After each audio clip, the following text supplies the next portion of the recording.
eliminación del cloro en orina. Y eso es un obstáculo, algunas veces no lo hacemos porque hacer un ionograma en orina, no todos los laboratorios lo hacen.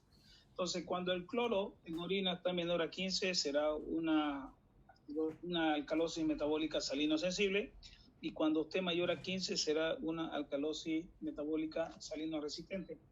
Eso nos va a permitir, más que todo, clasificarlo al paciente y proceder al tratamiento. En ambas hay que dar líquidos, pero en una vamos a dar suplementos siempre que haya alcalosis metabólica. Acuérdense que el bicarbonato genera que el potasio se entre dentro de la célula y vamos a tener un cuadro de hipopotasemia. Hipopotasemia con hipocalcemia más alcalosis metabólica, entonces puede ser una asociación muy complicada, entonces no les conviene, hay que dar potasio. Ahora, las salinos resistentes se caracterizan porque el paciente de fondo pues tiene una patología ya que siempre va asociado a insuficiencia hepática. En ese caso van a tener que utilizar un diurético, como en la siguiente diapositiva. Y dentro de ellos tienen dos productos para hacer que el bicarbonato sea elevado. Uno es utilizar lo que se llama la espironolactona, y el segundo medicamento, el otro diurético, es el amilorida. Entonces son las dos posibilidades que ustedes tienen para hacer el tratamiento. Entonces,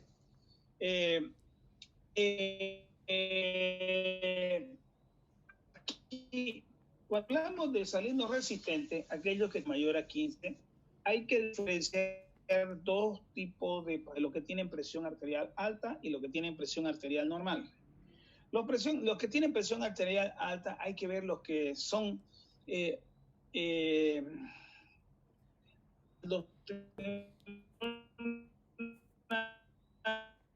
dependiente aldosterona.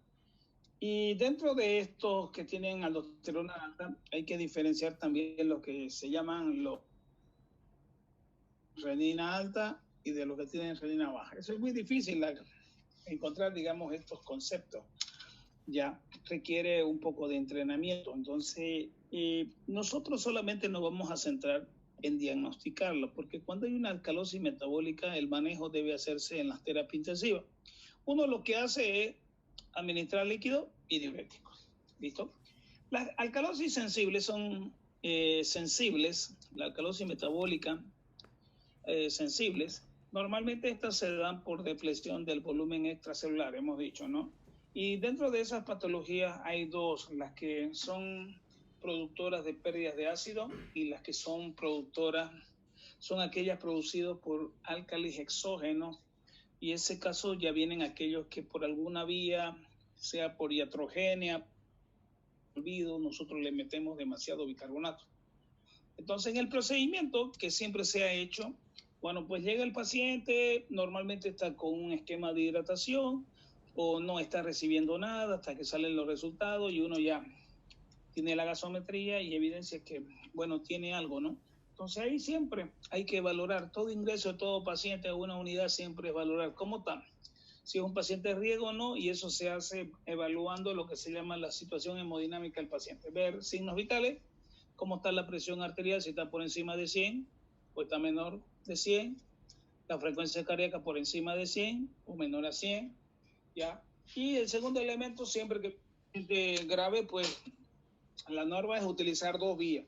¿Por qué meterle dos sueros? Porque por uno va a entrar medicamentos y por el otro vas a meter líquido. Entonces, esa es la premisa.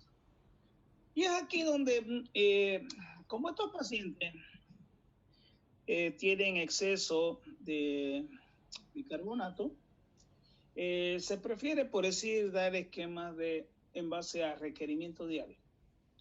Esos esquemas de 35 a 40 ml por kilogramo peso día entre 14 a 55 años, esas son las alternativas, o en su caso, si el paciente es mayor a 56 años, entonces ya ahí le damos un requerimiento menor por la posibilidad de encharcarlo. Entonces vamos a dar de 25 a 30 ml kilogramo peso, ya, día, ya. Y nosotros logramos hacer un cloro en orina y encontramos que este cloro está mayor a 15, de norma le vamos a dar un poquito de diurético, la espironolactona, 50 miligramos.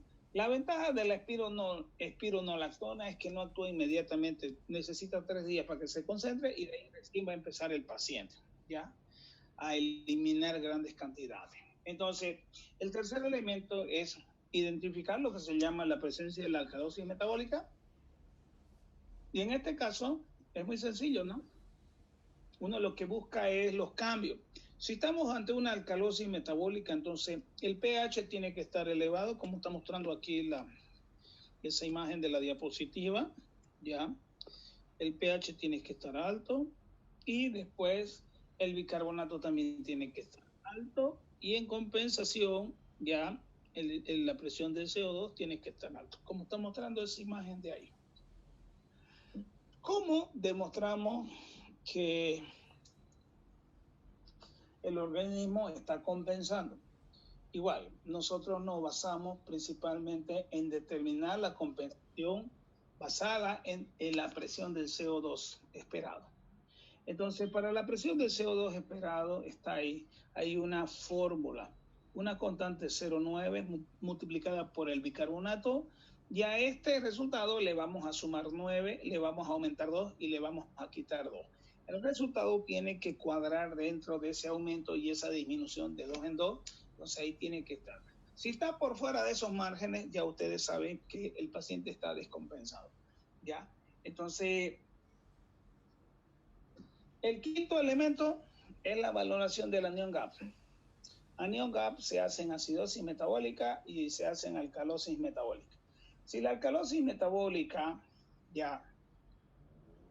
si la alcalosis metabólica te da un valor por encima de 35, ya para arriba, tú sabes que sabes que que eso lo confirma, ya. El problema es cuando estamos ante un cuadro de acidosis metabólica. En la acidosis metabólica está con anión GAP normal y con anión GAP elevado. Pero la elevación nunca sobrepasa los 25 cuando es acidosis metabólica. Si tienes un valor por encima de 30, siempre puedes pensar de la asociación con una alcalosis metabólica en algunas situaciones, ya que se puede dar. Haz el cálculo común y corriente y te va a salir el resultado, ¿ya? Ya dijimos que el anión GAP va a ser positivo en la alcalosis metabólica, y esta alcalosis metabólica, ya, puede ser primaria o secundaria a la acidosis respiratoria, ¿ya? Y eso más que todo se va a llevar a que el potasio, muchas veces el potasio disminuya como consecuencia, y ese es el riesgo de este trastorno. El segundo punto es valorar la diuresis, porque una diuresis adecuada va a permitir la eliminación del exceso de bicarbonato, a pesar de que este se reabsorbe, pero también va a ser eliminado el exceso. Y por último, que en la alcalosis metabólica siempre hay que tratar de encontrar el trastorno desencadenante. Si fue una administración exógena por accidente de bicarbonato, no va a haber mucho problema porque uno corrige el trastorno. Pero si hay una patología que a veces es difícil de encontrarla, entonces uno puede utilizar dos cosas. Los inhibidores ya de histamina H2, que son ranitidina, famotidina, todos esos antiácidos que se utilizaron en el inicio del tratamiento de la enfermedad ulceropéptica, que actualmente ya no lo usamos porque no son muy potentes, se pueden utilizar. Y el segundo medicamento que se puede utilizar para revertir la alcalosis por retención de bicarbonato es utilizar lo que se llaman los inhibidores de la anhidrasa carbónica, y dentro de ellos está la acetazolamida, que es un diurético que bloquea eso y por lo tanto va a provocar una movilización, ya, y disminución de la reabsorción del bicarbonato a nivel del túbulo contorneado proximal, y con eso se elimina el mecanismo. ¿Cuánto tiempo requiere? Bueno, utilizando ese mecanismo vamos a requerir por lo menos 72 horas, que es el tiempo prudente.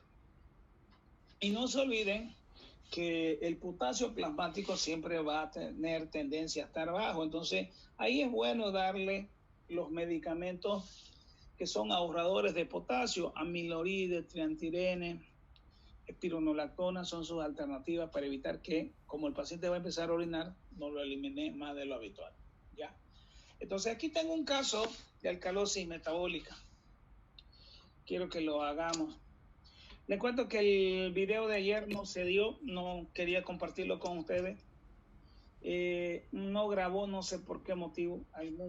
El del día lunes tampoco está. Lunes y martes alguna dañinera ha pasado y no ha grabado. Esas dos clases faltan. Después toditas he estado colgando los videos hoy día. Entonces, no hay manera que los repliquemos. Estaba pensando hacerlo de nuevo, pero no hay mucho tiempo ahorita. Hagamos este caso, a ver.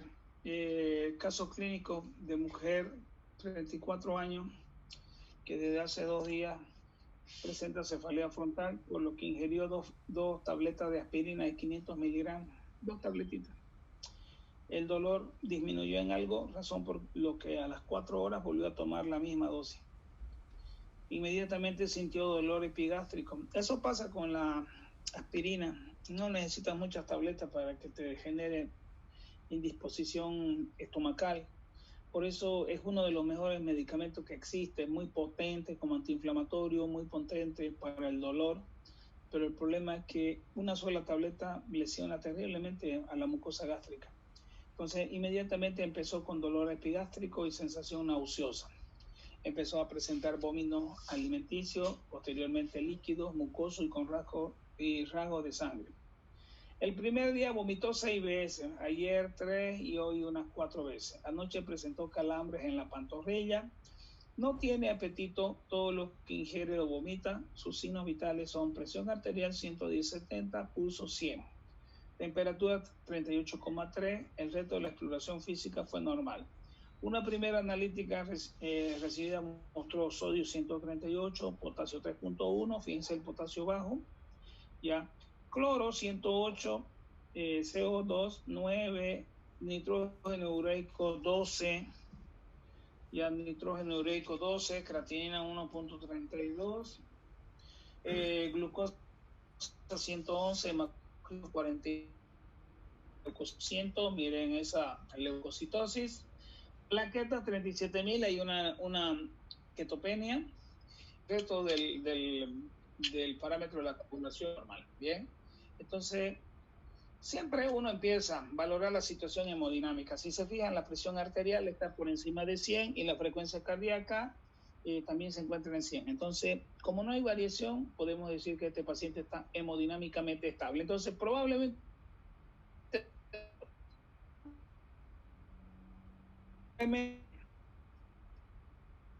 pero no te olvides que la alcalosis metabólica está reabsorbiendo bicarbonato. Te conviene forzar un poquito al riñón para que elimine. Va a reabsorber el bicarbonato, pero también va a eliminarlo. Entonces, ahí es donde normalmente uno toma la decisión. Le ponemos vía y la vía, bueno, pues para administrar líquido, como esta paciente está vomitando, no tolera el estómago, lo viable sería ponerle en vena. Entonces, ¿qué le voy a poner? Le voy a poner el requerimiento diario, ¿ya? El requerimiento diario, bueno, se va a basar en, según su edad, 34 años, en esa que está en el punto número 1, en administrar lo que dice el punto 1. El punto 1 dice, démosle, ya, 35 o 40 ml por kilogramo peso, ya, y hacemos un goteo según el volumen tiempo por 3 en un tiempo razonable de 24 horas. Y con eso al paciente lo vamos a iniciar. ¿Listo? Entonces, es lo primero que hay que hacer en este caso. Perdón. Entonces, hagamos el cálculo. Aquí vamos a hacer eso. Entonces, la paciente tiene 34 años, pero en ninguna parte tampoco he leído que diga el peso. Bueno, vamos a utilizar un peso de 57 kilogramos. Ese va a ser nuestro peso, 57 kilogramos. ¿Qué es lo que vamos a hacer? Muy sencillo. Vamos a administrar una solución fisiológica. Solución fisiológica, 0,9%, ya. Pero no sabemos la cantidad. Entonces, muy sencillo, pues multiplicamos, ¿no?, lo que tenemos ahí. 35 a 40 ml por kilogramo peso. Entonces, vamos a utilizar 40 ml por 57 kilogramos. ¿Cuánto nos sale? 2.280. Por 57, ¿no? ¿Cuánto te salió? 2.280 ml.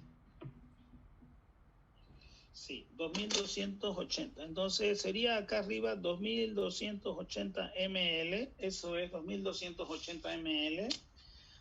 EB, lógicamente, lo vamos a poner por vía endovenosa. Esperen un ratito, voy a dejar entrar a este. Voy a borrar esto de aquí. ¿Ya? Todo esto lo vamos a borrar. ¿Ya? Lo voy a borrar y voy a seguir.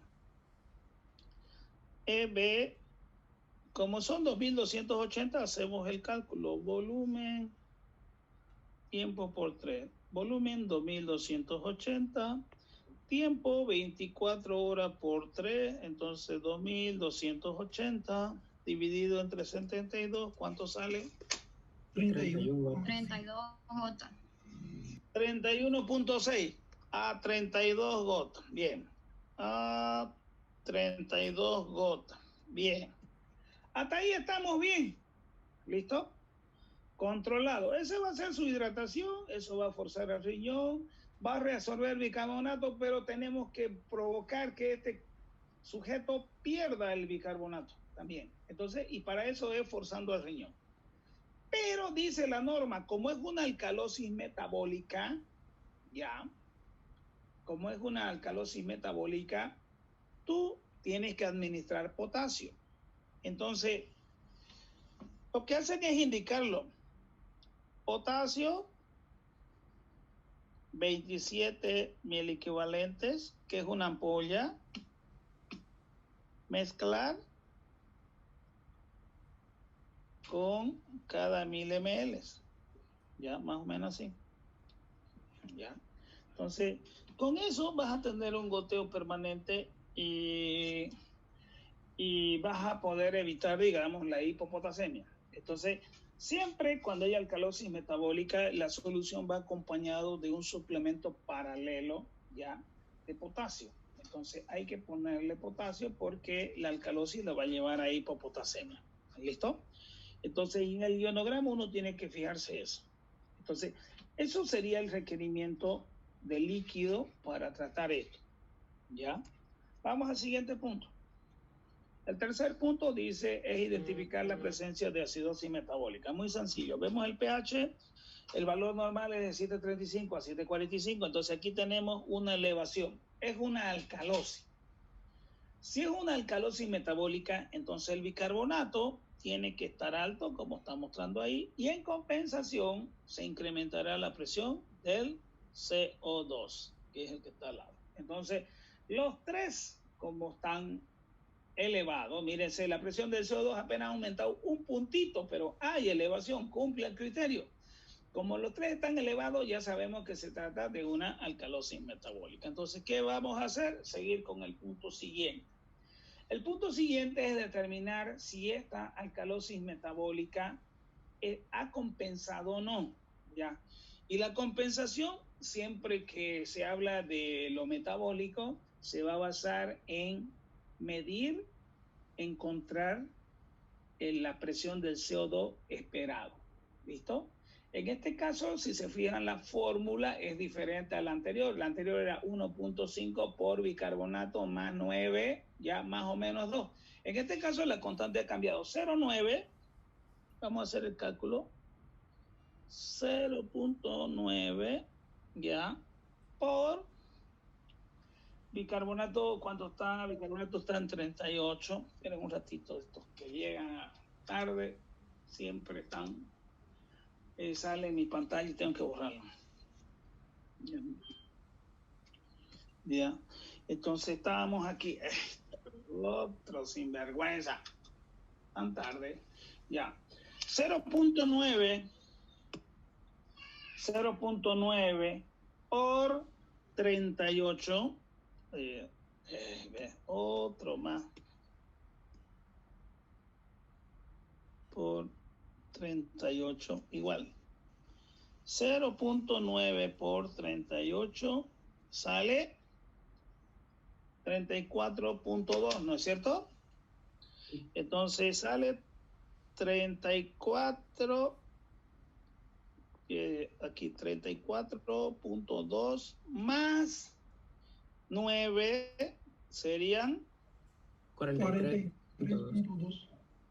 43.2. Entonces sale 43.2. A ese 43 me le aumentan 2 y me le quitan 2.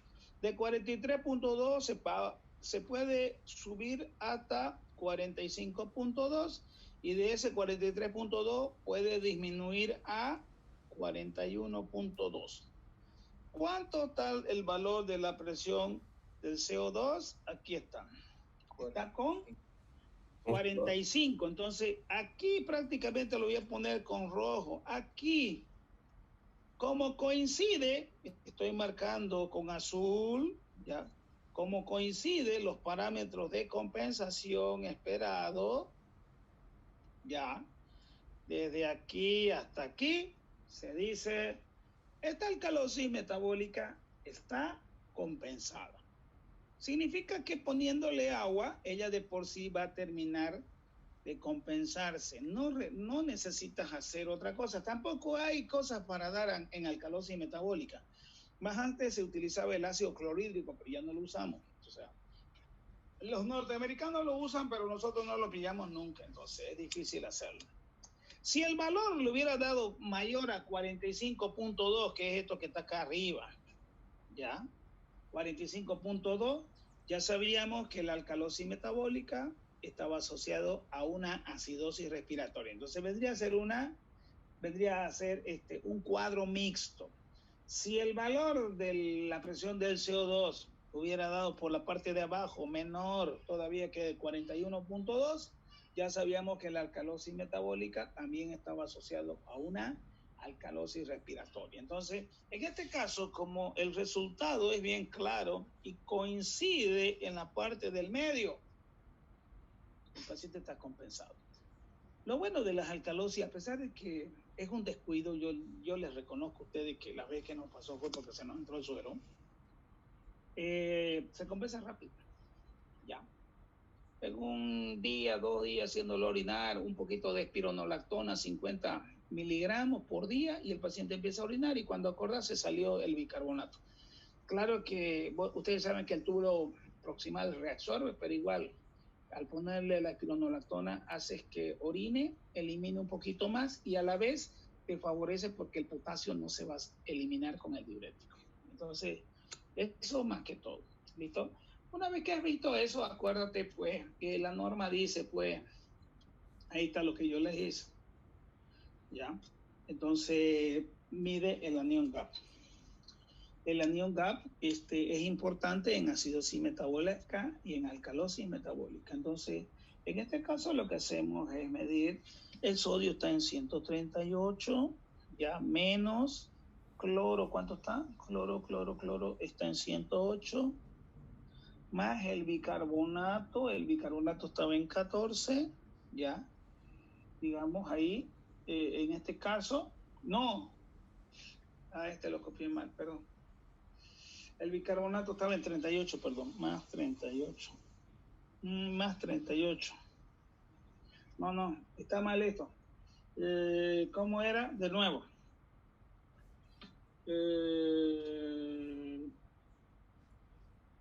Está bien. 38 y cloro 108, eso. 108 más 38 sería 146. Mire, 138 menos 146, ¿cuánto sería? Menos 8. Entonces, un extremo, digamos, ¿por qué ha salido? No está cuadrando, a ver. Sodio 138, está bien.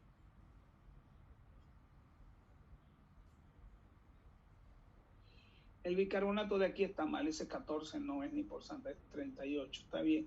Y el cloro ni llorando estaba en 108, por eso te sale así bien negativo.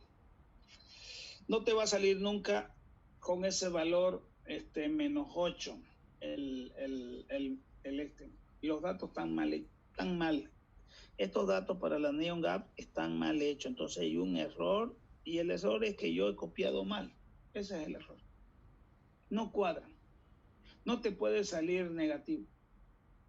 Entonces algo yo hice mal cuando lo transcribí. Y aquí está el error. Como yo utilicé la plantilla de acidosis metabólica, me lo traje eso de allá y por eso es que está mal. Entonces no vamos a hacer con esos resultados. Los resultados deberían ser los que están al inicio. Por eso, no, esto es alcalosis. Sí, pero todos los datos eran de acidosis metabólica. De acidosis metabólica, por eso no cuadran. Entonces, aquí están. Con esto debemos hacer el NeonGap, perdón. Con esto de aquí, ¿ya? Miren ahí, ¿cuánto está el sodio? 138, está bien, 138 menos la suma del cloro, 108 más la suma del bicarbonato. Está bien, más 38. Sí, sale menos 8. Sí, eso sale. Está bien, sale eso. Legalmente sale eso. Ya, esto de aquí, fuera, no sirve. Ya, entonces, menos 8. ¿Qué te dice? Nada. Prácticamente no te dice nada. ¿Ya? Cloro, sí, pues 38 más 108. Sí, eso es. Lo que debería estar ahí es el sodio.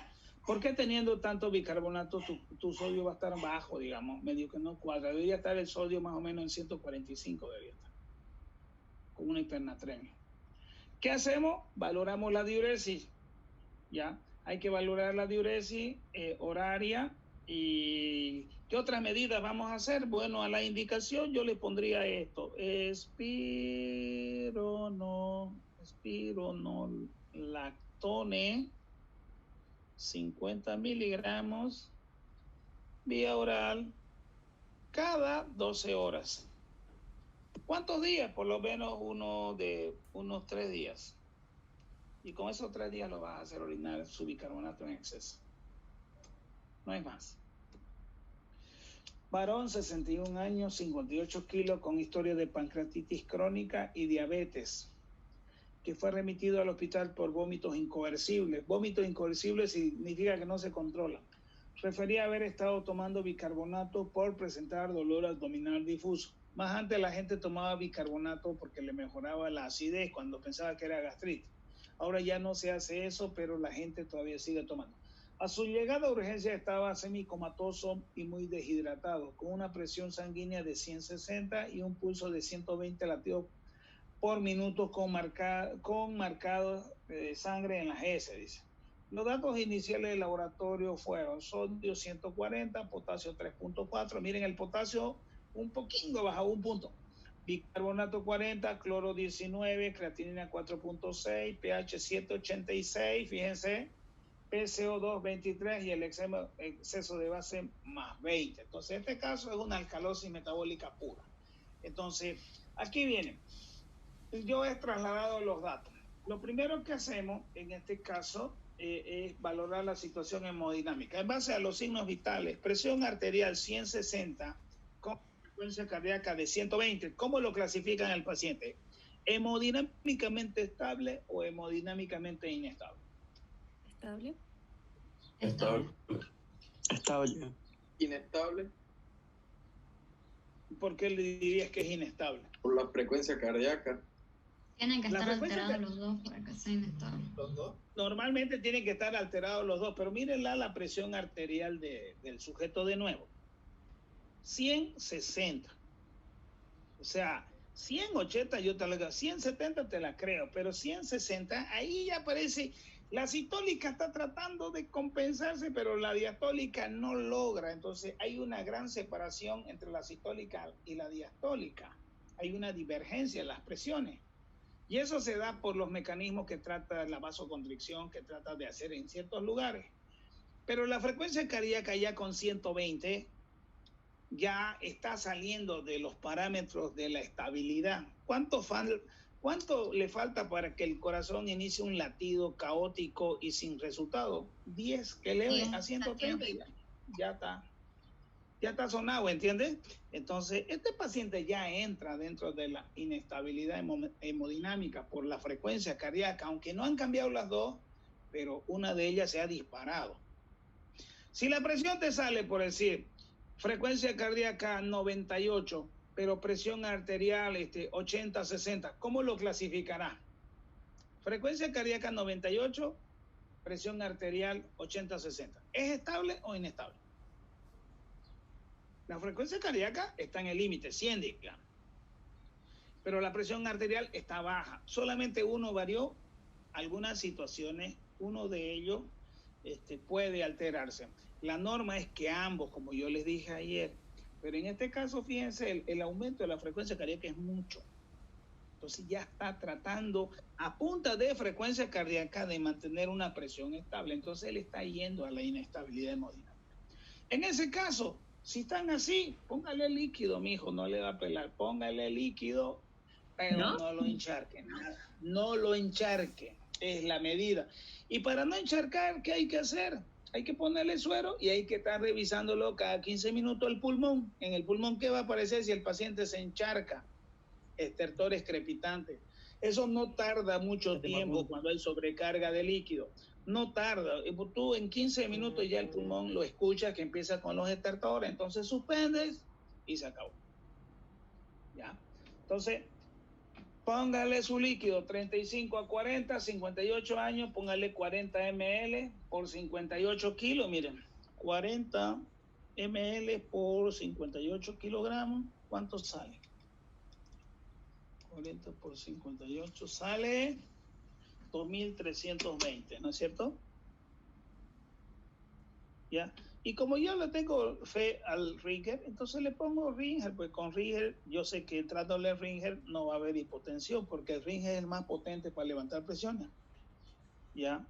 2.320. Como sé que es una alcalosis metabólica, ya de canto le pongo potasio 27 mil equivalente cada frasco. ¿Qué me falta de eso? EB, ¿a cuántas gotas? Entonces hago mi cálculo, pues, ¿no? Mi cálculo es muy sencillo. Volumen, tiempo por 3. Volumen, 2.320. Tiempo es para 24 horas por 3. 2.320 dividido entre 72, igual. Dividido entre 72, igual me sale a 32.2 gotas. Entonces, endovenoso a 32 gotas por minuto. Ya está hecha la indicación. Con eso ya empezaron el manejo hidroelectrolítico ya del paciente que tiene una alcalosis metabólica. Bien. Sigamos. Dice el punto 3, tenemos que identificar la presencia de una alcalosis metabólica, ¿no es cierto? Es muy sencillo, la alcalosis metabólica necesitamos la gasometría.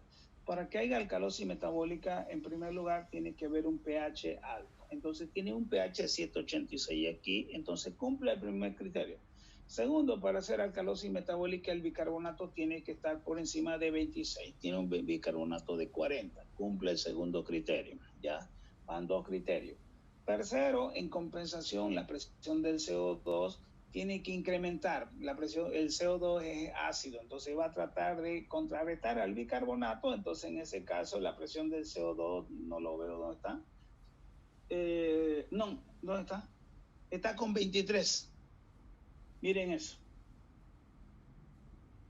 ¿Está bien?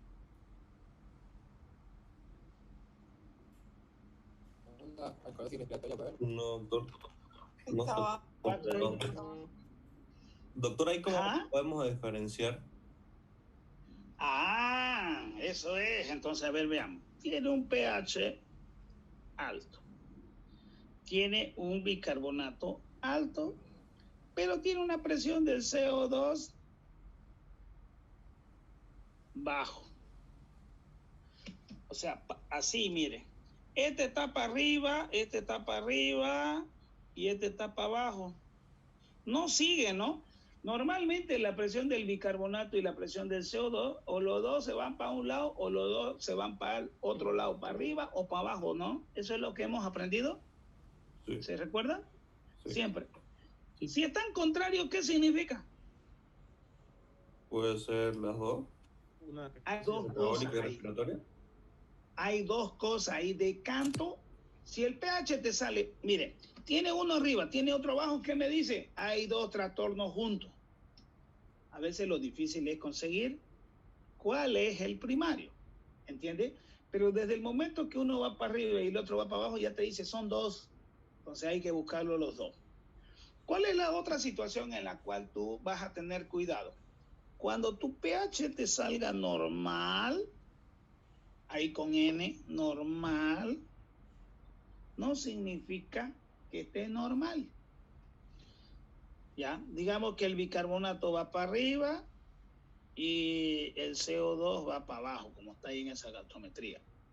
Ya, siempre que te salga normal, piensa también en una confirmación de que hay dos trastornos. La normalidad del pH no te indica que no esté descompensado. Más bien te debe hacer pensar de que hay dos trastornos, digamos, que se están sumando. ¿Ya? Entonces, a ver, hagamos la presión del CO2 para ver si hay compensación. 0,9 por bicarbonato de 40, ya, igual 0,9 por 40, me sale 36.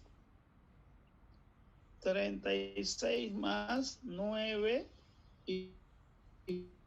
igual 45. 5. Le aumento 2, sería 47 la presión del CO2. Esto es presión de CO2, ¿no? Y podría bajar a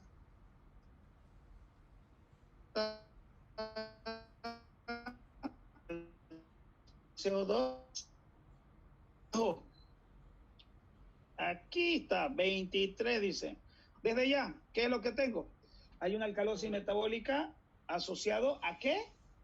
Alcalosis a una respiratoria. Respiratoria. ¿Sabe lo que es eso? Alcalosis metabólica asociada a una alcalosis respiratoria. Rarísimo. Rarísimo. ¿Ya? Inclusive algunos dudan de su existencia. Lo que siempre puede haber es acidosis metabólica con acidosis respiratoria. Pero alcalosis metabólica con alcalosis respiratoria es rarísimo. ¿Ya? Entonces, a ver, date cuenta. Tienes un bicarbonato que está con 40. Prácticamente vivís en un medio alcalino. ¿Qué hace el centro respiratorio cuando tienes un pH tan alcalino? Inmediatamente deprime tu frecuencia respiratoria para que vos acumules el CO2. En este caso, más bien el centro respiratorio está haciendo que el sujeto respire más rápido, incrementando la alcalinidad porque estás botando la presión del CO2 y es por eso que estás yendo a hacer las dos cosas. Entonces es algo muy inusual en este caso. ¿Ya? Por eso la encontré ahí en un librito que tenía, era algo para mostrarle, digamos, en el sentido de que no todas las veces van tan así. ¿Yo qué haría en este caso? No le creo y hago una nueva gasometría. Yo creo que la gasometría estaba mal hecha. ¿Ya? Determino el valor del anión GAP. ¿Ya? Determino el valor del anión GAP. Y ahí está la cosa. Sodio 140 menos cloro 69 más bicarbonato 40 sería igual a 9. Mire, 140 menos 109, ¿cuánto le queda? 31. 31. Entonces, 31, yo le dije, de 30 para arriba, piensen en alcalosis metabólica. Esto no dice que es una alcalosis metabólica. Está sacando el cálculo correcto. Entonces, El proceso de base es una alcalosis metabólica asociada a una alcalosis respiratoria. Doctor, una pregunta. Diga. En el anión GAP, ese más menos, o sea, 12 más menos 2 miliequivalentes litros, ¿a qué se refiere? No lo entendí.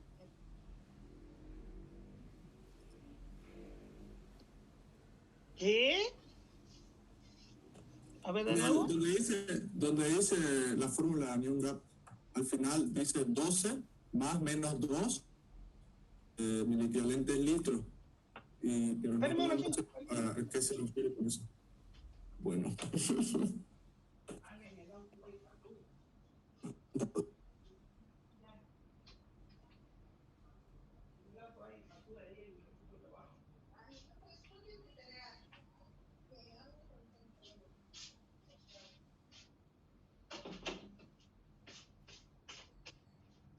Ya, ahora sí. ¿Cuál era? Perdón. ¿Dónde era? Perdón, un ratito. Hola. Hola, Doc. Creo que es una diapositiva antes de esta del caso. Ya, ¿qué tenía aquí? Claro, cuando mide el anión GAP. El anión GAP, ese, ya. El 12. Menos 2. El 12, por decir, significa más o menos 2, significa que puede ir hasta 14 y puede disminuir 2 hasta 10. Esto es lo que se considera que debería darte el anión GAP en un sujeto normal promedio. Ok, gracias. Ya. Doctor, una pregunta. En la fórmula de lo que es el PCO2 esperado, la constante de 0,9 y 9 solamente se aplicaría en alcalosis y en acidosis sería 0,8. Hola. Sí, es diferente. En acidosis es otra fórmula y en alcalosis es otra fórmula. Si se fijan, en acidosis, no sé si me están escuchando, le sumabas al resultado, le sumabas 8. Era 1.5 por bicarbonato más 8 y a ese le sumabas 2 y le quitabas 2. En esta lo diferente es que es 0.9, o sea, sacan otra constante. ¿De dónde salió el 0.9? Ni me pregunto, ni me interesa. Multiplicado por el bicarbonato más 9 y a eso le sumas y le quitas 2. ¿Entiendes? Porque ambas son metabólicas, entonces hay esa relación de fórmula. Ya, gracias, doctor. Entonces, por eso es fácil recordarla. Nosotros la tenemos escrita ahí en la historia clínica y chiquitín, o logramos meterlo, cosas que ya las manejamos, digamos.